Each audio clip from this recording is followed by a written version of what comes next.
L'éducation populaire naît clairement avec Condorcet. Clairement, c'est lui qui dit qu'il faut prévoir une éducation et des enfants, et tout au long de la vie des adultes aussi. Alors, il n'existait pas rien avant. Hein. L'éducation et la scolarité ne commencent pas avec la Révolution française. Pendant plus de 10 siècles, c'est effectivement les curés des villages qui enseignaient aux enfants à lire et à écrire. En fonction des disponibilités des parents, des travaux des champs, de la moisson, etc. Mais on estime qu'avant la Révolution française, à peu près 95% des gens savaient lire et écrire. Et après, le système, c'était que le curé repérait les meilleurs étudiants, ceux qui avaient plus de facilité, et il essayait de l'envoyer au collège après. Alors le collège, c'est les jésuites, à l'époque ils le tenaient, et c'est ce qui a donné le système scolaire actuel. Le système scolaire actuel vient des jésuites. Nos collèges et nos lycées viennent des jésuites et de l'enseignement jésuite. C'est leur méthode, qui n'ont pas changé depuis, je sais pas, 600 ans, quasiment. À côté de ça, on avait un enseignement pratique, on apprenait un métier, c'était les compagnons. Donc, les enfants, quoi, les jeunes ados. Alors, on était adultes à 14 ans là-bas à l'époque. Hein. Donc, ouais, à l'époque du Moyen-Âge, on va dire. Donc, par exemple, un enfant qui voulait devenir plombier, il allait apprendre auprès d'un maître plombier. Celui qui voulait devenir charpentier, eh bien, il allait apprendre auprès d'un maître charpentier pendant 3, 5, 10 ans. C'était ce qu'on appelait les corporations à l'époque du Moyen-Âge. C'est un genre de syndicat, on va dire, une association, un genre d'association, de regroupement de professionnels, dans le but de transmettre leur métier. Ça existe encore avec les compagnons du devoir. C'est ce genre de système-là, où on prend vraiment l'enfant et le jeune complètement en charge, euh, et où il apprend la pratique et la théorie à pied d'œuvre. Euh,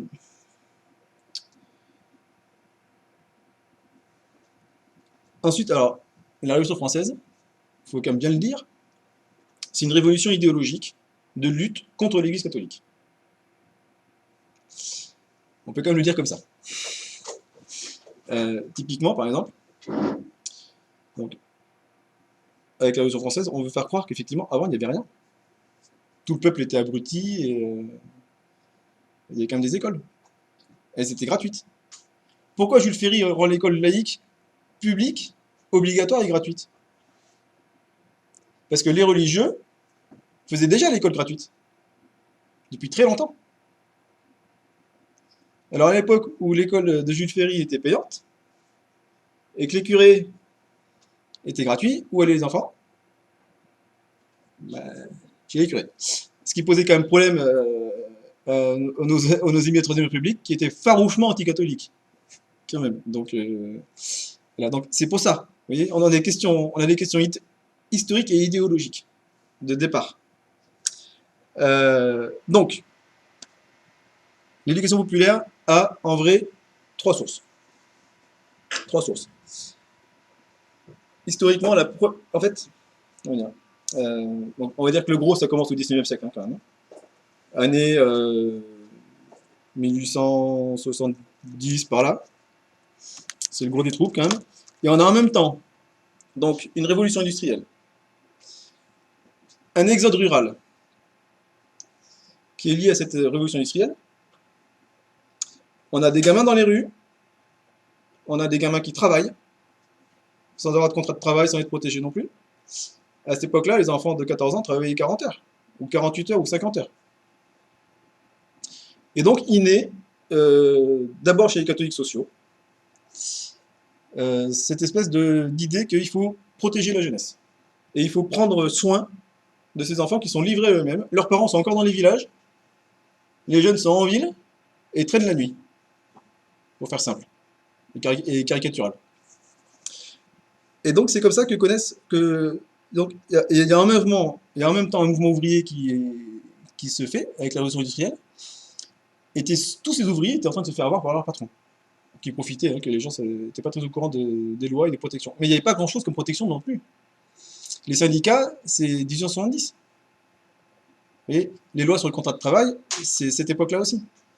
Donc on a tout un mouvement ouvrier et de protection de l'ouvrier qui naît en même temps que ce mouvement de protection de la jeunesse, ouvrière d'abord, et ensuite, donc on a les chrétiens sociaux, catholiques sociaux, avec Ozanam par exemple, et les protestants.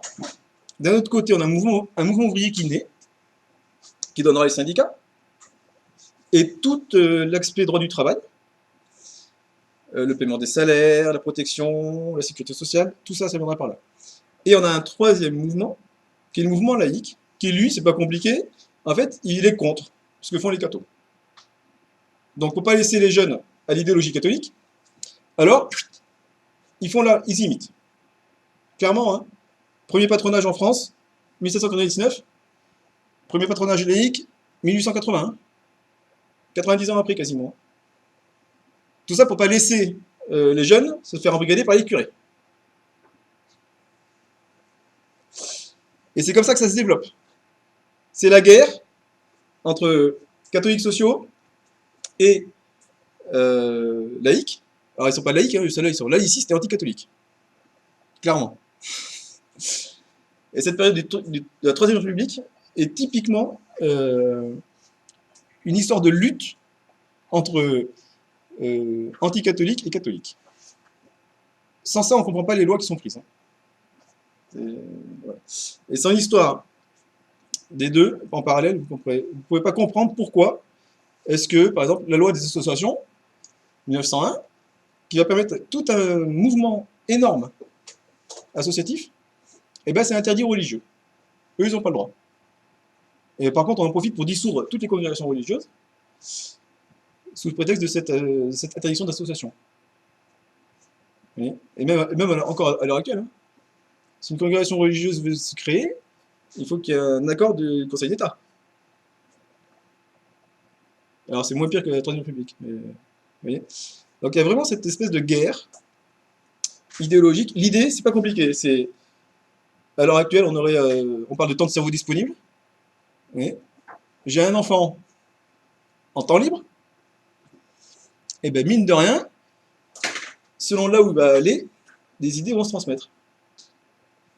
Alors forcément, un curé qui anime un patronage ou un instituteur laïque qui anime un patronage laïque, ils ne vont pas porter les mêmes choses. Les méthodes peuvent être les mêmes, mais l'idéologie, l'anthropologie, la vision de la société qui est derrière n'est pas la même. Vous voyez ce que je veux dire? Ouais. Euh, Donc le mouvement ouvrier se développe, avec ça se développent les cours du soir. Et là commence l'éducation populaire, du côté des ouvriers. C'est-à-dire que, eh bien, grosso modo, on a constaté un manque de culture et d'éducation de ces ouvriers qui, en fait, n'ont pas le savoir suffisant pour savoir se défendre face à un patron. Et donc, on fait des cours du soir. Alors, c'est à ce moment-là, parce que pendant la Révolution française, c'était un peu compliqué l'éducation. Hein. C'était une période troublée. Hein. Il y a quand même pas mal de curés qui se sont fait tuer, emprisonnés, qui ont dû s'enfuir, puisque l'État voulait les contraindre à faire un serment correspondant à ce que l'État voulait. Beaucoup ont refusé. Donc pendant tout ce temps-là, eh bien, il n'y a pas eu d'école. Donc, on trouve dès 1840 les premiers soucis, on va dire, et avec des créations de cercles ouvriers, d'associations d'ouvriers, dans l'idée d'instruire. Vous avez par exemple, il y en a qui ont cité Frédéric Ozanam. Frédéric Ozanam, c'est en 1833. Donc eux, en fait, la société de Saint-Vincent-de-Paul, son boulot, c'est s'occuper des pauvres qui sont dans la rue, à la base. Et en particulier des enfants. Notamment des enfants qui étaient abandonnés. Euh, voilà. Donc voilà, les premiers sont les totaux. Voilà. Et ensuite, dans les politiques, on trouve des chrétiens en politique qui vont essayer de faire avancer les choses sociales du côté des ouvriers. Beaucoup. Et les mêmes, c'est pour ça que c'est un peu confus au départ, les mêmes vont s'occuper d'enfants. Les mêmes qui s'occupent des ouvriers pendant les cours du soir vont aussi prendre en charge les enfants sur leur temps où ils sont pas en train de travailler. Et donc on a en même temps un développement des patronages et des cercles ouvriers. Vous voyez.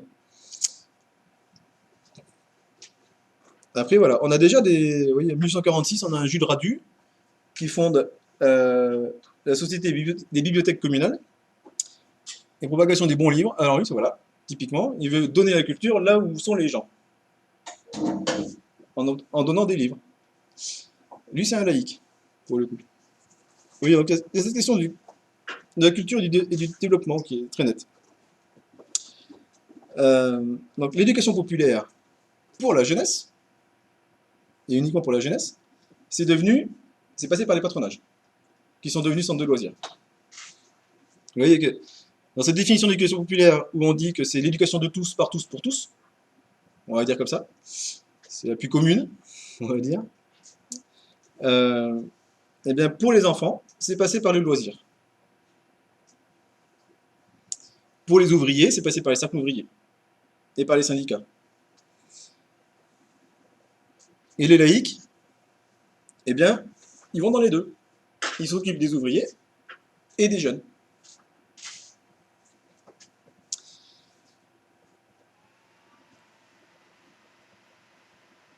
Alors, dans les grandes. Oui, par exemple, en 1848, il y a 120 000 adultes qui suivent les cours du soir chez les catholiques. En 1848, 7 000 suivent des cours du soir chez les laïcs. Et en 1968, on a 800 000 auditeurs, 9 000 cours du côté laïque. Donc ces cours du soir, ça a été quelque chose de très important. On a encore des écoles qui proposent des genres de cours du soir. J'ai vu ça en région parisienne, moi. Donc pour les parents d'enfants qui ne sont pas nés en France, quoi, où en fait l'école propose aux parents d'apprendre le français le soir, par exemple. Et c'est une école laïque, hein, communale, qui met ça en place. Donc il y a toujours cette idée-là quand même. Hein. Vous voyez, c'est quelque part dans le fond éducatif français quand même. Il y a cette question sociale et, que cet apprentissage est pour tous. Euh, alors voilà, il y a le courant syndical, bourse du travail, notamment. Alors la bourse du travail, c'est et un lieu pour se défendre et un lieu pour trouver du travail. C'est là qu'il y a été les offres d'emploi. Euh, les universités populaires se développent aussi. Donc université populaire, c'est toujours pareil, c'est des cours pour le peuple. De préférence, ceux qui sont des ouvriers. C'est-à-dire la frange la moins instruite et la plus nombreuse. On est en pleine révolution industrielle. Je ne sais pas si vous avez vu les chiffres, mais c'est des trucs énormes. Hein. On passe quasiment à 50% d'employés hein, par l'industrie. Les campagnes se vident complètement, c'est vraiment énorme. Et on va dire qu'il y a quelques grandes étapes. Alors, première grosse étape, c'est l'affaire Dreyfus. L'affaire Dreyfus, on se dit, ouais, c'est loin, c'est un vieux truc. Et en fait, ça a tellement omnibulé la société de l'époque que ça a duré quasiment 30 ans, cette histoire de l'affaire Dreyfus. Dreyfus, général, non, militaire, je ne sais plus quel était son grade, juif, qui a eu tout un tas de problèmes, parce que militaire et juif. Et c'était au point que donc tout le monde avait une opinion sur l'affaire Dreyfus. Euh, comment dire, ça divisait les familles. Vous faites un repas de famille, c'était pas possible de ne pas parler de l'affaire Dreyfus. Et c'était les pour, les contre. Euh, C'était très tranché.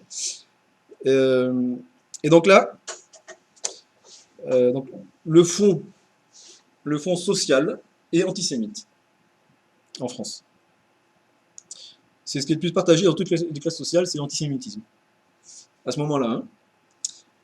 Et donc, eh bien, il faut former les gens qui sont ignorants pour dépasser ces idées-là. Parce que finalement, qu'est-ce qui distingue un juif d'un chrétien, d'un musulman, d'un athée? Ils sont tous humains, ils ont tous un savoir avoir, un métier, une famille, une vie. C'est quand même un peu con de se limiter à cette vision-là. L'affaire Dreyfus prend fin en 1905. Et en même temps, l'université populaire s'arrête. Il n'y a pas de lien direct, mais c'est la même date. Les universités populaires, ça a duré une trentaine d'années. C'était le temps nécessaire, simplement. Alors ensuite, on a le Front populaire. Alors le Front populaire, 1936,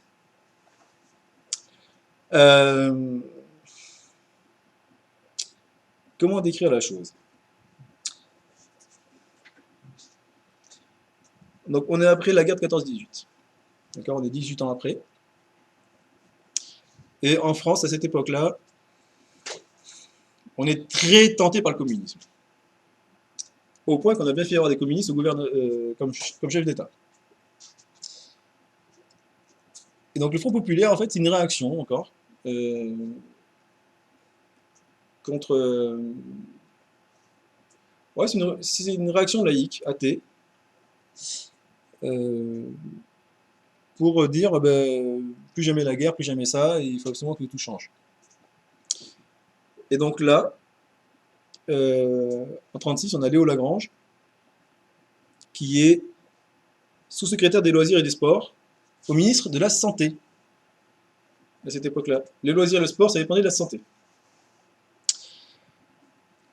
En 1936, on a les congés payés et la semaine des 40 heures. C'est à cette époque-là que ça vient. On passera à 39 heures sous Mitterrand, à 35 sous Hollande, il me semble.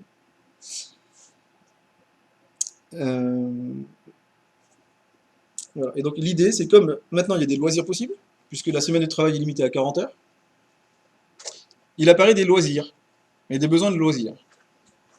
Et c'est là que intervient Léo Lagrange. Justement, parce qu'il est sur le ministère c'est le ministre finalement de ce temps libre.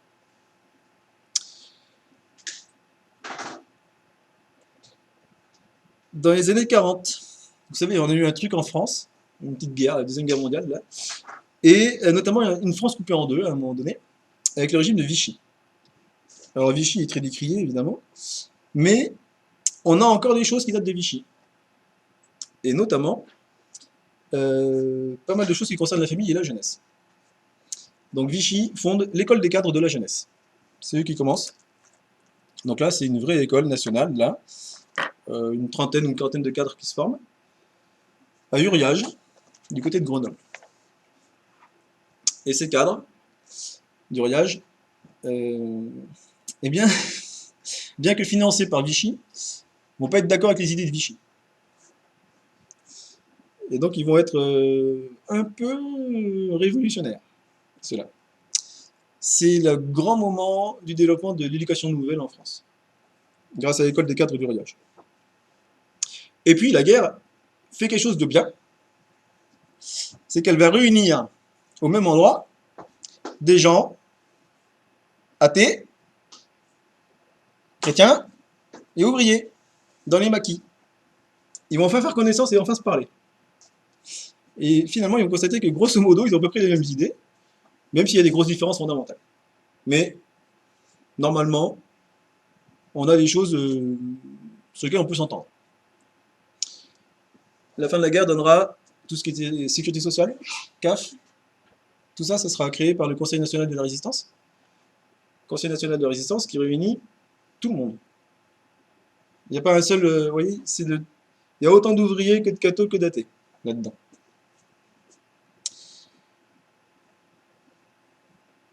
Et donc, les différents courants se retrouvent dans les maquis et travaillent sur l'idée de comment est-ce qu'on peut éviter cette guerre, qu'il y ait de nouvelles guerres qui viennent. comment faire pour que ça se reproduise plus?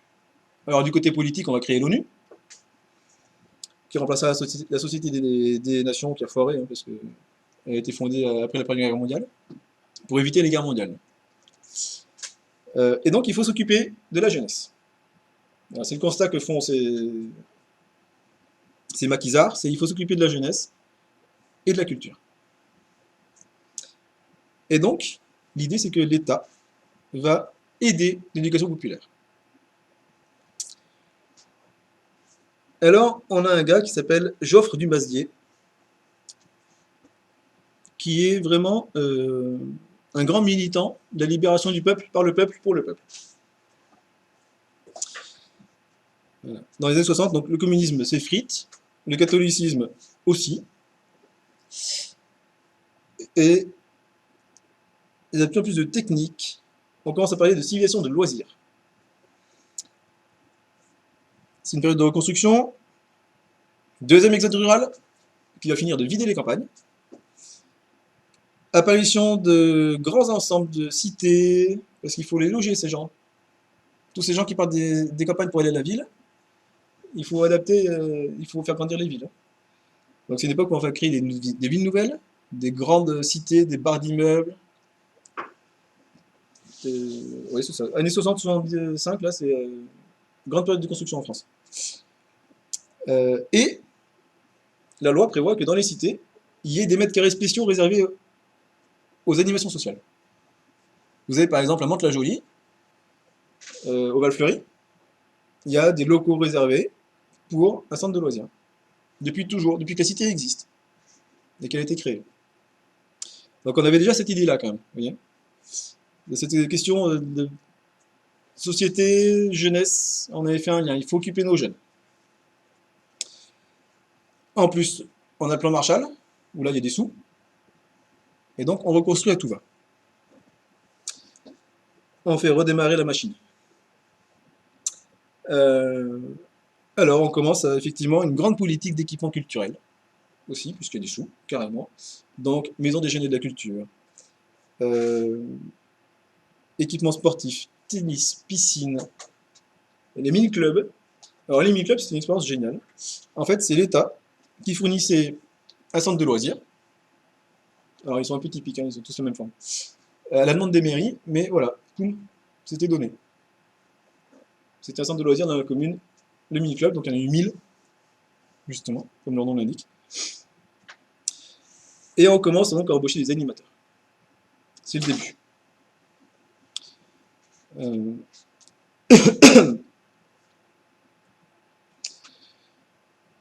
voilà. Et donc, si l'animation se développe, c'est parce que justement le loisir se développe. Vous voyez, il y a du temps libre. Donc, qui dit temps libre, dit jeunes qui s'embêtent. Les jeunes qui s'embêtent, ils font quoi? Ils font des bêtises. Tout simplement. Et donc, il faut en fait, finalement, empêcher les jeunes de faire des bêtises. Donc, on va. Il y a des villes qui vont avoir des services de prévention, où ils vont embaucher des animateurs pour ça. Et d'autres qui vont effectivement se dire, bah, si on occupait les jeunes, mieux. Et donc, on a tout un mouvement là d'embauche d'animateurs et d'éducateurs. Souvent, plutôt tendance animateur sportif, pour faire bouger les jeunes. Euh, voilà. Là, on est plutôt sur de l'adolescent pour qui on veut vraiment éviter qu'il fasse des bêtises. Et l'enfant n'en est pas encore là parce que les mères ne travaillent pas encore. Mais le jour où les mères vont travailler, eh bien, il aura besoin de garde de ses enfants. C'est là que vont se développer les centres de loisirs. Oui. Les centres de loisirs se développent à cause du travail des femmes. Ou grâce. Tout dépend du point de vue auquel on se place. Vous voyez. Mais si, voilà, ça fait quoi, ces années 70-80 alors, non, on a des femmes qui travaillaient pendant la guerre mondiale. Hein. Seconde guerre mondiale, il y a pas mal de femmes qui faisaient tourner les usines. Et ensuite, elles ont voulu continuer à travailler. Donc, années 50. Années 50, les femmes commencent à travailler, donc il n'y a plus personne à la maison. Et donc, les gamins, on en fait quoi?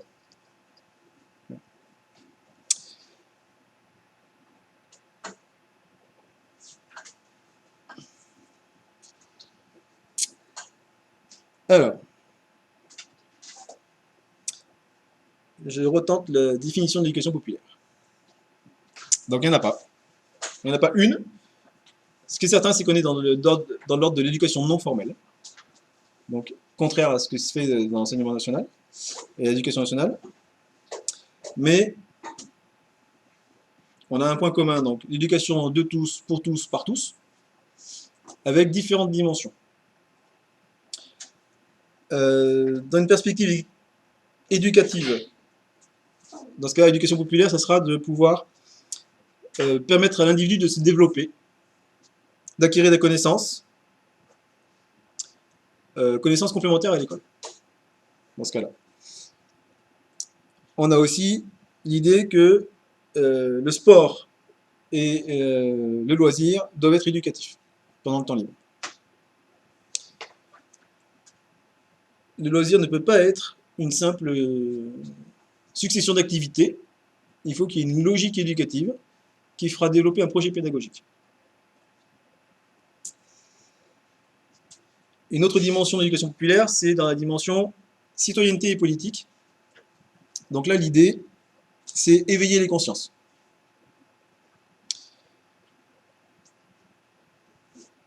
Permettre à la personne de devenir un citoyen pleinement éclairé et investi. L'idée, c'est de se dire qu'effectivement, si on veut que la société change, il faut que les gens changent. Si les gens sont éveillés à la politique, à l'économie, à l'influence de leur choix sur la vie politique du pays, alors on a une chance de changer cette société. C'est toute la question de la laïcité aussi. Parce que la laïcité en France a une définition quasiment unique, puisque ce n'est pas... Parfois c'est compris comme l'interdiction des religions, mais la réalité de la définition de la laïcité, c'est en fait permettre à toutes les religions ou à tous les croyants ou non-croyants de vivre leur vie comme ils veulent, à condition que ça gêne personne. Mais c'est pas une interdiction religieuse, c'est de se dire que le religieux a sa place dans la sphère du privé, mais pas du public. Donc, les religions sont priées de ne pas vouloir prendre la place de l'État. Mais l'État ne finance pas les cultes, par contre, il n'y a pas d'interdiction. Cette laïcité, ça veut dire aussi que vous pouvez vous convertir à une religion, ou vous convertir à devenir athée. C'est pas un problème. C'est des choix libres de la personne. Dans l'éducation populaire, il y a une dimension militante. Alors ça, très forte. C'est des gens qui croient leurs idées. C'est pas des professionnels à la base. C'est des gens, vous voyez, c'est typiquement l'association de quartier qui va mettre en place une soupe populaire pour nourrir les SDF. Par exemple, ça c'est des militants. Des gens qui, ça ne leur apporte strictement rien. Il n'y a pas de reconnaissance à ça, non. Par contre, ils savent qu'ils font du bien. Donc là, c'est donc le bénévolat et les associations qui sont à la base de tout. Clairement, l'État sans association, il pourrait quasiment rien faire. Il y a beaucoup de choses que l'État délègue aux associations, parce que ça lui coûterait vraiment trop d'argent. Typiquement, par exemple, l'aide sociale à l'enfance, qui est donc la prise en charge des enfants placés, c'est des associations qui le font. Alors, ils ne sont pas tous bénévoles dans les associations, ils ont employé des gens. Mais clairement, sans association, il n'y a rien qui se passe en France. Il ne se fait rien. Elles sont pas rémunérées. Bien sûr, les salariés. Elles sont rémunérées par qui? Alors, les associations perçoivent de l'argent pour les enfants dont ils s'occupent. Alors, soit par le département, c'est plutôt le département qui en a la charge. Mais n'empêche que la base, c'est pas un service de l'État. Il y a une dimension sociale. Cette dimension sociale, c'est l'idée de la deuxième chance. Je peux m'être foiré dans mes études parce que ma vie a été compliquée pendant ce temps-là. C'est pas pour ça que ma vie est foutue. Je peux refaire quelque chose. Je peux me tromper, je peux recommencer. Ça, c'est cette dimension sociale qui est très présente dans l'éducation populaire. Typiquement, toute la formation des adultes vient de là. voyez, quand vous avez, je vais prendre le cas d'un ouvrier qui s'est blessé sur un chantier, par exemple, qui ne peut plus faire son travail, eh bien, il peut faire une nouvelle formation pour avoir un nouveau travail. Ça, c'est l'éducation populaire. On est en plein dedans, dans la dimension sociale. Au plan pédagogique, l'éducation populaire, c'est beaucoup de pédagogie nouvelle. Dans l'historique que j'ai fait, vous remarquerez qu'il y a plein de personnes que j'ai mis. J'ai mis Montessori, j'ai mis Neil, j'ai mis, qu'il y a d'autres, euh, j'ai oublié. Les Baden-Powell, par exemple, Freinet, Houry, tout ça ce sont des pédagogues de l'éducation nouvelle. Alors, l'éducation nouvelle, hein, c'est vieux. Hein. Maria Montessori, c'est 1900. Hein. Maria Montessori, on lui doit quelque chose de fabuleux. On lui doit le fait d'adapter le mobilier aux enfants. Si dans les maternelles, on a des tables adaptées aux enfants et des chaises adaptées aux enfants, c'est grâce à Montessori. Ça vient d'elle.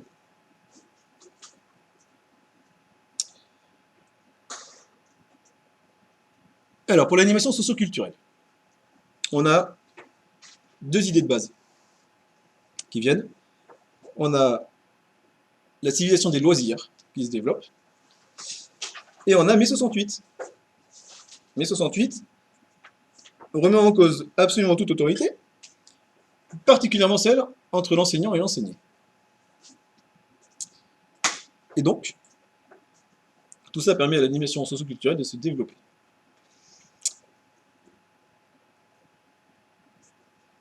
Alors, dans les logiques. Dans les logiques, je reviens sur la partie jeunesse en tout cas. Donc depuis 1800, on a des animateurs de centres de loisirs, de patronage, qui sont des bénévoles. Et dans les années 60, on se dit, mais en fait, ces bénévoles, il faut quand même qu'ils aient un peu les bases pour s'occuper d'enfants. On crée le BAFA et le BAFD, à cette époque-là, 64. Le BAFA, c'est le diplôme des bénévoles. C'est la base minimum qu'il faut pour savoir s'occuper de jeunes et d'enfants sans se mettre en danger ici et sans mettre les enfants en danger non plus. Mais c'est un diplôme spécial bénévole, dans la logique de l'État. À côté de ça, il y a des diplômes professionnels qui existent, qui commencent dans les années 70. On a le CAPAS notamment. Voilà.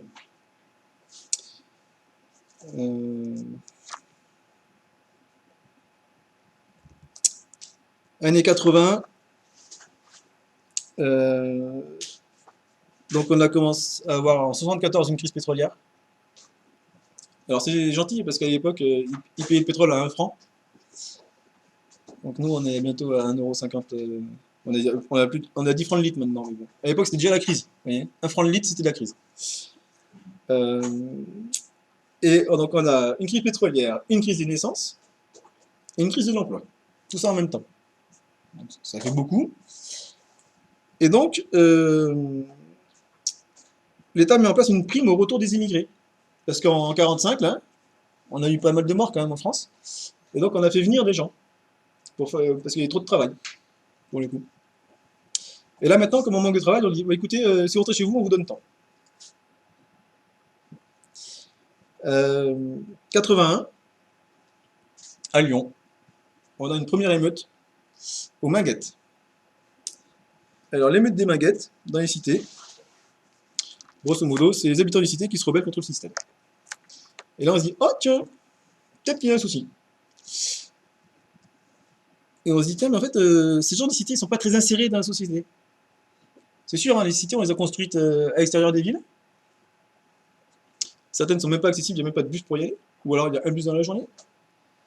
On les a parqués, parce qu'il fallait construire. Dans les années 60, il s'est construit genre 1 million de logements. C'est un truc de fou. Et donc, bah, pour faire du rapide, on a fait des tours d'immeubles, des bars et des trucs fermés. Vous voyez, par exemple, au Val-Fleury, typiquement, à Mantes-la-Jolie, qui est aussi une cité un peu craignos à l'époque. Eh bien, c'est pas compliqué, il y avait une rue qui arrivait dans la cité. Tout le reste était entouré d'immeubles. C'était une cité fermée, complètement, quasiment. Voilà, il y avait une rue pour y accéder et ça donnait accès à des milliers de logements. Dans les années 2000, ils ont commencé à casser des barres quand même, pour ouvrir un peu. Mais c'était vraiment, ils étaient entre eux, quoi. Entre eux, exclus à l'extérieur. Donc, c'était pas génial. Euh, et en 83, par des minguettes, la marche des beurs. Alors, la marche des beurs, ça a fait. Bon, vous étiez pas né à l'époque, hein. Moi, j'étais pas vieux non plus. Mais c'est un grand mouvement social, c'est-à-dire que c'est des gens qui sont partis de Marseille, sont passés par Lyon jusqu'à Paris, en marchant. Une manifestation, en fait, sur 2 mois. De gens qui sont des enfants d'émigrés qui sont nés en France, qui se plaignaient de ne pas être intégrés. Et alors là, l'État prend conscience de la chose, et on se dit quand même, il va falloir faire quelque chose. Et alors on met en place des politiques publiques, d'insertion, les ZEP, les ZUP, etc. On en reparlera bientôt. Et en 82, on décentralise. Alors décentralisation, ça veut dire que des missions de l'État sont confiées à un niveau inférieur à l'État. La logique, c'est que si l'État confie une mission à un département ou une région, eh bien, il donne les sous qui vont avec. C'est comme ça que les départements se retrouvent chargés d'aide sociale à l'enfance, que les régions se retrouvent chargées des lycées, etc. Et de la formation, notamment. Et donc là, en 82, eh ben, les maires commencent à vouloir embaucher des animateurs socioculturels dans un but de prévention. D'abord, parce que ces jeunes-là, qui mettent la merde dans les cités des maguettes, c'est juste des jeunes qui s'embêtent. Oui. Alors on fait des recrutements un peu dans l'urgence, on trouve des grands frères. Vous voyez ce que c'est le grand frère ou pas? Ouais. L'idée c'est que c'est dans les cités c'est l'adulte un peu de référence qui vers qui les jeunes vont se tourner et qui empêchera les jeunes de faire des conneries.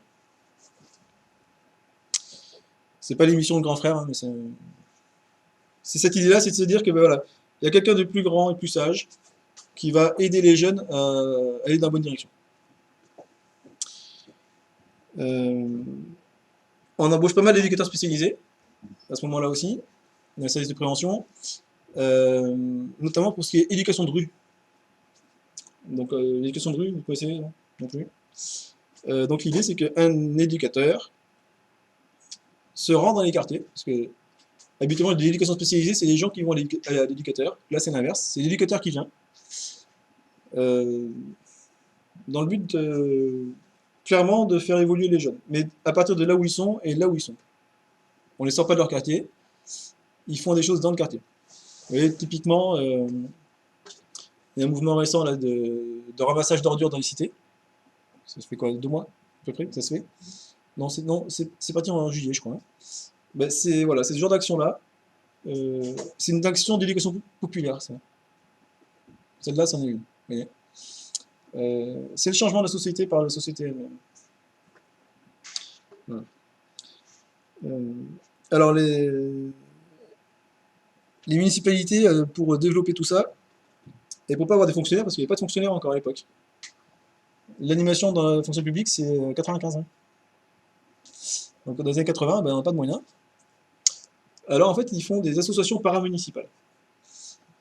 Association paramunicipale, ça veut dire qu'en fait, c'est une association, mais dont le bureau et le conseil d'administration contient au moins la moitié de gens du conseil municipal, dont le maire, qui est souvent le président aussi. C'est un truc un peu pas net. C'est tellement pas net qu'à un moment donné, ça sera interdit, plus tard. Mais au départ, c'est ce qui a permis aux communes de pouvoir embaucher des animateurs et de s'occuper de ces loisirs. Euh, il a fallu 95 pour que les associations paramunicipales soient interdites. Voilà. Il y a eu différents soucis dans différentes villes, avec des arnaques, des trucs. Ce qui fait qu'il y a une loi, effectivement, voilà,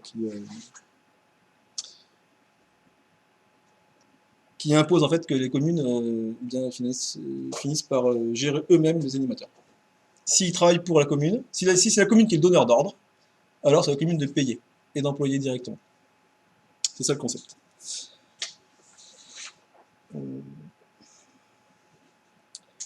Voilà. Alors, je reviens donc sur les causes du développement de l'animation. C'est clairement le fait que le temps de travail est réduit. C'est parce qu'il y a un temps de loisir plus important que l'animation se développe. Et cette culture du loisir, qui commence dans les années 60, continue encore aujourd'hui. Et maintenant, on pense plus à ces loisirs qu'à son travail.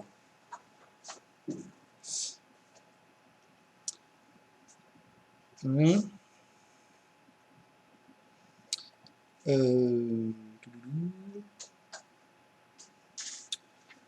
Voilà, donc la convention collective de l'animation, née en 88. Donc ça, c'est les syndicats patronales et des employés qui se regroupent pour se dire, ben, nos règles à nous, c'est ça. Alors en 88, naît le contrat annexe 2 de la convention collective de l'animation, qui plus tard donnera le contrat éducatif d'engagement éducatif. Contrat d'engagement éducatif.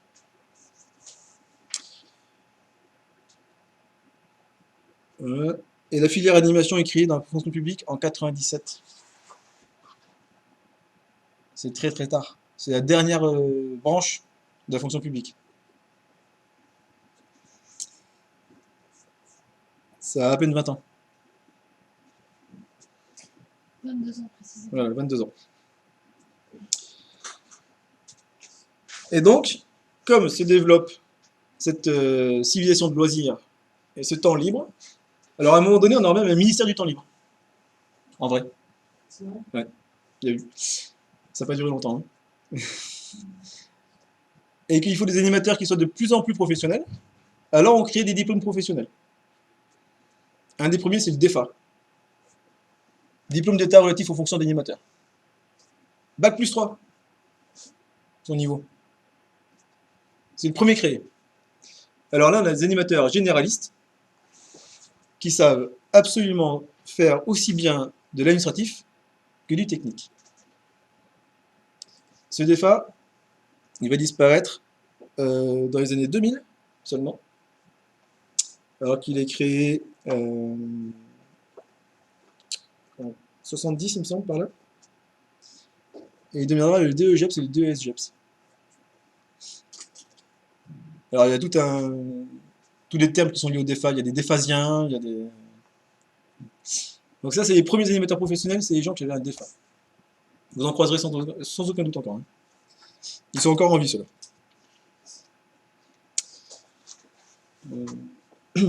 Parce que des gens qui ont un diplôme de moniteur de centre de vacances commencent à être un peu en train de mourir. Quand même. C'était le premier diplôme en 64. C'est nos grands-parents, quoi.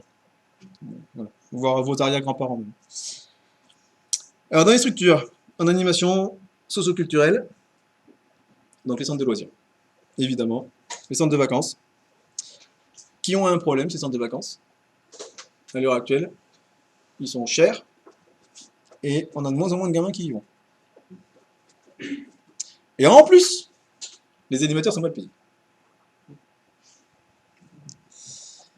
Alors, je rappelle que l'animation, ça vient du bénévolat.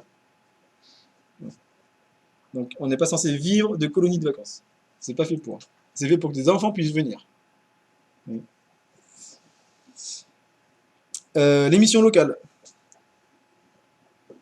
Aussi, donc tout dans ce but d'inclure les jeunes hein, et de les occuper. Une très bonne occupation, quand même, c'est de travailler. Donc, pour travailler, mission locale pour les 16-25 ans. D'une part, obligation de scolarité jusqu'à 16 ans, 18 ans maintenant, et de 16 à 25 ans, mission locale qui est en charge de l'emploi. Maison des jeunes de la culture, centre socio-culturel, centre social. Alors les centres sociaux se sont développés aussi dans les années 60-70, même s'ils viennent de plus loin. Parce que Marc Sangnier, on a vu que c'était au XIXe siècle. Les centres sociaux, au départ, étaient créés par la CAF. Quoi, la plupart ont été créés par la CAF, d'autres sont créés par des associations, mais la CAF se désengage de plus en plus des centres sociaux, parce que ça coûte cher, tout simplement. Et donc, la CAF essaye de transmettre ces centres sociaux à des associations, pour prendre la suite, tout en baissant le financement. Donc, c'est un peu compliqué aussi. Euh, maison de quartier, vous en connaissez? Maison de quartier, non? Non. Un mini centre social pour un quartier. En fait, un centre social, c'est pour une ville, et dans un quartier, on fait une maison de quartier. Mais l'idée est la même, c'est de pouvoir proposer des activités de loisirs à tout le monde. Les vieux, les jeunes, les enfants, les adultes, les parents, tout le monde a sa place. Ouais, foyer de jeunes travailleurs aussi, les ludothèques, les médiathèques, tout ça sont des lieux de culture et d'éducation populaire. Les fermes pédagogiques, qui se développent pas mal en ce moment aussi. Les villages vacances, faut quand même bien le dire, qui ont l'avantage d'être un loisir relativement peu onéreux. Les tarifs des villages vacances sont pas très chers, c'est accessible, quand même. Quand tu pars en famille,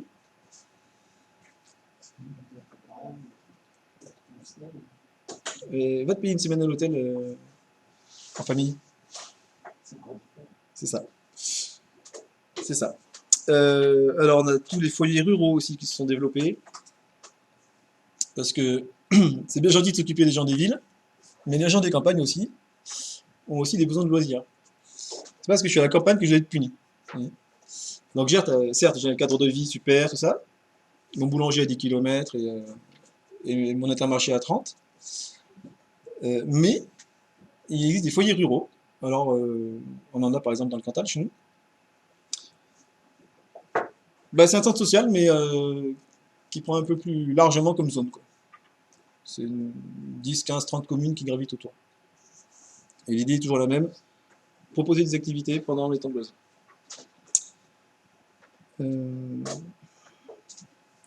Des choses qui se développent encore aussi, tout ce qui est entreprise d'insertion. Parce qu'encore une fois, le travail, c'est quelque chose qui occupe sainement. Donc l'insertion, ça se développe pas mal. Insertion par l'économie, intérim, etc. Tout ça, ça se développe pas mal. Euh, foyer d'accueil d'urgence aussi. Alors, foyer d'accueil d'urgence, plusieurs types. Donc, il y en a ceux qui accueillent les sans domicile fixe, ceux qui accueillent les femmes battues, par exemple, ou les jeunes adolescentes enceintes qui veulent garder leur bébé et que leurs parents ne sont pas d'accord. Il y en a dans très social là. Les personnes handicapées aussi. Maintenant, il y a des animateurs hein, dans les IME, dans les EHPAD. Chez les personnes âgées, on a des animateurs aussi.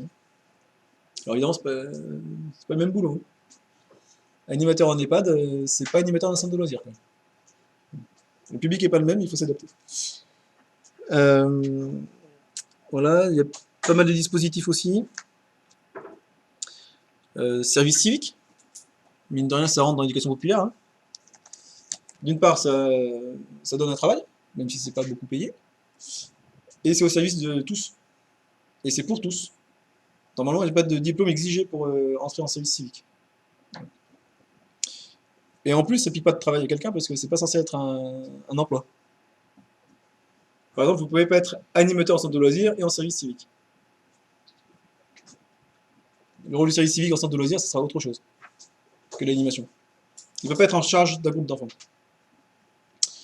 Ça, c'est aussi pour protéger le travail. Eh bien, il fait de la médiation, il fait de l'accueil des familles, il fait autre chose. Voilà. Il ne peut pas être en charge seul d'un groupe. Et on peut lui confier l'animation famille, par exemple. Tu vois, si tu veux créer une journée avec les parents et les enfants, ça rentre là-dedans. Il peut créer avec les parents une journée d'animation que les parents voudraient faire. Par exemple. Il ne peut pas être seul avec des enfants tout seul. Parce que si tu fais une journée famille, bah, t'as les enfants avec leurs parents, Et donc, il y a pas de responsabilité de ces enfants-là par l'animateur. Ils sont sous la charge de leurs enfants à ce moment-là. Euh, Et l'animation touristique, me semble-t-il, est quand même beaucoup plus récente dans l'histoire de l'animation. Euh, ouais, je dirais que ça s'est développé dans les années 70-80 aussi, il me semble. D'abord par les stations de ski. Vous savez que ça a une influence telle, les stations de ski, que ça a même influencé le calendrier scolaire. Vous savez, les vacances de février et d'avril, là, qui sont en 3 zones. Là-bas, c'est simple, hein. C'est pour répartir, c'est pour que la saison touristique, la station de ski, dure plus longtemps. Parce qu'au lieu d'avoir tout le monde sur 2 semaines, mais on a un mois. 2 fois.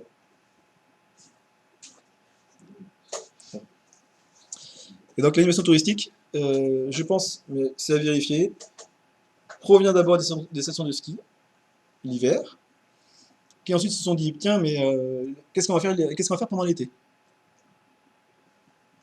Donc on a développé des stations vertes, des activités spécifiques à la montagne l'été. On a des stations qui accueillent aussi. Et puis, euh, ben, tous les lieux touristiques se sont dit, tiens, mais il y a des vacances l'été, il faut accueillir des gens. Il faut leur proposer des choses. Et c'est en partie le rôle des villages vacances, quel qu'il soit, hein. VVF, Club Med, etc. Hein. Voilà.